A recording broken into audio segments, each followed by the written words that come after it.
પ્રણામ ગૌપ્રેમી ભાઈઓ, દાતા પરિવારો અને સમાજ માટે કંઈક સારું કરવાની ભાવના સાથે ભારતને આગળ લઈ જવાની જવાબદારી સાથે જે લોકો જીવી રહ્યા છે એવા સાથી મિત્રોને પ્રણામ.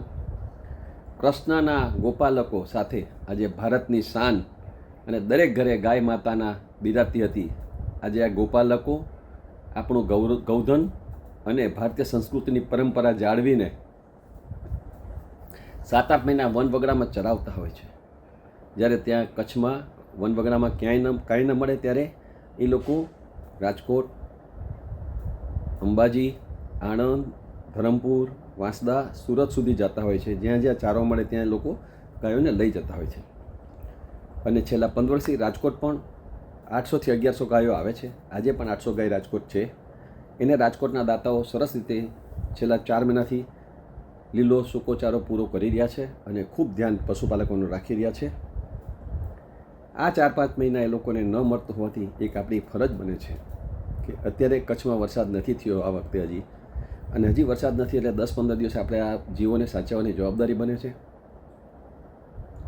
મિત્રો, ગાયનું દૂધ અમૃત જેવું છે, ગોબર અમૃત છે, ગૌમૂત્ર સારામાં સારું પેસ્ટિસાઇડ છે. અને જ્યાં સુધી આપણા ખેતરમાં વપરાતું હતું ત્યાં સુધી આપણા ભાઈઓ બધાય તન મન ધનથી સુખી હતા.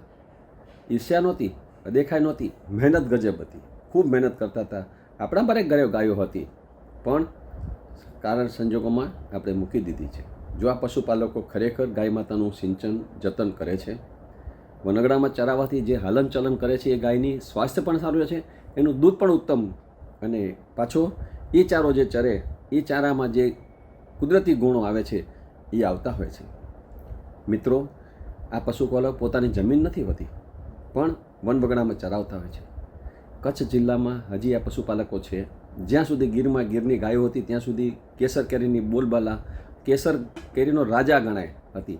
પણ આજે આપ મિત્રો, આપણે જ બધા કચ્છની કેસરના 150 થી 200 રૂપિયા 10 કિલોના એટલે 15 રૂપિયા ઊંચા આપીએ છીએ. આપણે જ આપીએ છીએ કારણ કે ત્યાં હજી ગાયો ઘણી છે. આ ગાયોને સાચવી સારું અનાજ, સારા ફળ ફ્રૂટ, સારા શાકભાજી અને ગાય માતાના આશીર્વાદ અને અમૃત જેવું દૂધ જો મેળવવું હોય, ધરતી માતાના જતન માટે ગોબર જોતું હોય તો આ ગાયોને સાચવવાની આપણી ફરજ બને છે. આ માટે છેલ્લા 15 વર્ષથી કરુણા ફાઉન્ડેશન ટ્રસ્ટ રાજકોટમાં જે એક અન્નક્ષેત્રની ગાડી તો ચલાવે છે, જ્યાં સવારે કીડિયારું પૂરવાનું, ચકલાને ચણ નાખવાનું, માછલીઓને ગોળી આપવાનું, અરે ખિસકોલી માટે, ચકલા ચકલીઓ માટે ઝાડ ઉપર મકાઈ બાંધવાની, જેથી નીચે ઉતરીને કદાચ નુકસાન ન થાય એવું જેવા ઝાડ માટે પણ આપણે મકાઈ બાંધીએ છીએ. આ બધા કાર્યોમાં છેલ્લા 15 વર્ષથી કરુણા ફાઉન્ડેશન પણ ગૌ માતાના સાથે જોડાય, અને આ સાથે મેં કરુણા ફાઉન્ડેશનનો બેંક ડિટેલ્સ નાખેલી છે. એક દિવસના ઘાસચારાના 27,000 રૂપિયા છે. આપ લોકો કોઈ પણ ઓછી વત્તી રકમથી પણ જોડાઈ શકો છો. કોઈ પણ રકમ આપની આવશે તો એ ઘાસચારામાં વપરાશે. કરુણા ફાઉન્ડેશન ટ્રસ્ટનો બેંક ડિટેલ આ સાથે છે. અને ખાસ આપને કહું કે આ પૈસા દ્વારા પશુપાલકો તો જોડાશે, આપણી સંસ્કૃતિ જળવાશે, પણ સાથે સાથે આ પૈસાથી તો આપણે ખેડૂત પાસેથી હરિયો ચારો ખરીદીએ છીએ જે આપણા કામનો નથી, અને ખેડૂતને નિકાલ કરવો પડે એવું છે. એટલે ખેડૂતને પણ એક્સ્ટ્રા ઇન્કમ થાય છે, અને સાથે સાથે આ ઇન્કમ દ્વારા એ બીજો વર્ષનું ઉત્પાદન કરવામાં લાગી પડે છે.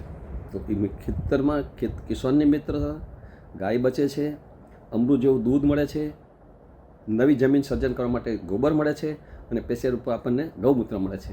આટલા ફાયદા આપતી ગાય માતાને, અને હા, આપણે નરેન્દ્ર મોદી સાહેબ પણ આજે પ્રાકૃતિક ખેતી માટે ખૂબ કામ કરવાની વાત કરે છે.